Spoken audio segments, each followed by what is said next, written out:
हम कोशिश करते हैं कि अलग अलग एक्सपर्ट को ले आकर के, आप संजोग से दोनों प्लेटफॉर्म पे हैं, इधर भी हैं इधर भी हैं।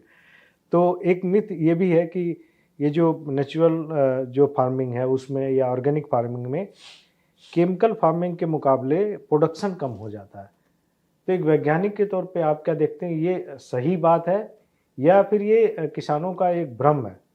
नहीं, ये दोनों के बीच की बात है। ये भ्रम भी नहीं है अच्छा। और ये असत्य भी नहीं। ऐसी स्थिति में आप एक साल ऑर्गेनिक फार्मिंग या नेचुरल फार्मिंग करी और आप तुलना करने लगे कि लास्ट ईयर तो मेरे को 10 टन पैदावार हुई थी और इस साल तो 4 टन ही हुई। तो ये सिर्फ आपकी मूर्खता है और कुछ नहीं है। वेब पे आ गए, अरे उस शरीर को मौका तो दो। तो उस मिट्टी को मौका मिलने के लिए कम से कम 3 से 4 साल लगते हैं।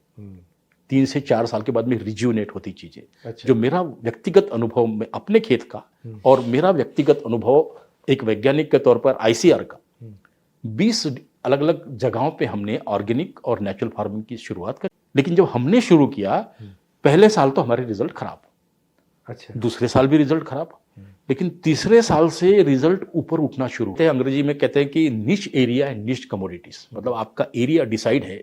विशेष क्षेत्रों में विशेष फसलों के लिए अगर आप इसका इस्तेमाल करेंगे तो इसके जैसा हो नहीं सकता था ना। जब हमने खुद किया तो खुद करने के बाद हमको पता चला कि नहीं, ये इसको नेचुरल फार्मिंग को न्यूट्रिएंट सप्लाई वाला मॉडल मान के चलेंगे तो वो फेल है।